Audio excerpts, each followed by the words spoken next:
Un témoignage très fort.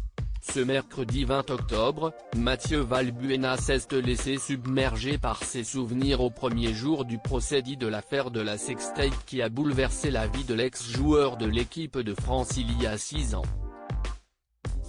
En 2015, deux hommes, Axel Angot et Mustapha Souaoui sont tombés sur une vidéo intime de Mathieu Valbuena, avant d'en avertir Younes Ouass, qui a tout de suite pris contact avec le footballeur.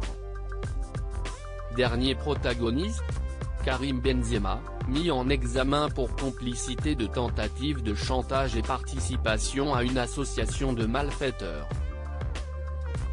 Si le joueur du Real Madrid n'est pas présent au tribunal de Versailles, représenté par son avocat, l'ex-footballeur de l'Olympique de Marseille a pris la parole à la barre.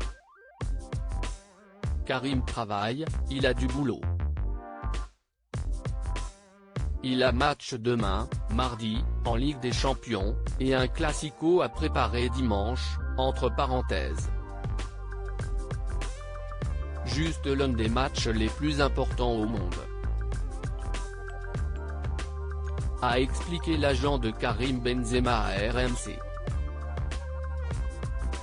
Au procès, Mathieu Valbuena s'est souvenu de la façon dont il a appris l'existence de cette vidéo, par l'intermédiaire de Djibril Cissé, alors joueur de l'Homme. Au début je n'y croyais pas à cette histoire, je pensais que c'était du bluff, a confié Mathieu Valbuena. Je me suis senti en danger, mon premier réflexe a été de porter plainte. Le footballeur a ensuite affirmé n'avoir jamais eu l'intention de payer ses maîtres chanteurs, j'ai eu peur pour ma carrière sportive, pour l'équipe de France. Je savais que si la vidéo sortait, ça allait être compliqué pour moi en équipe de France, comme on l'a vu par la suite.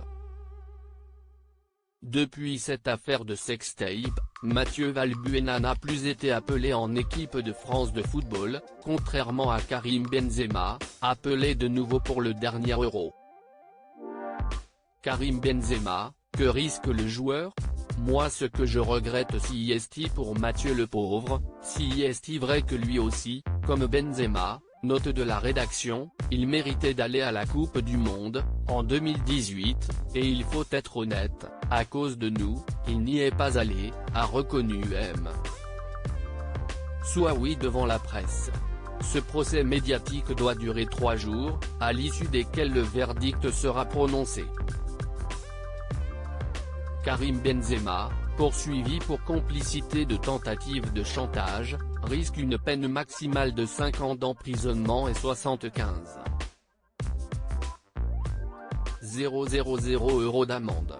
Les 4 autres prévenus, Axel Angot, Mustapha Souaoui, Younes Ouass et Karim Zenati, sont eux renvoyés devant le tribunal correctionnel pour tentative de chantage et encourent la même peine que l'attaquant madrilène. Axel Angot sera également jugé pour abus de confiance et risque donc une peine plus lourde.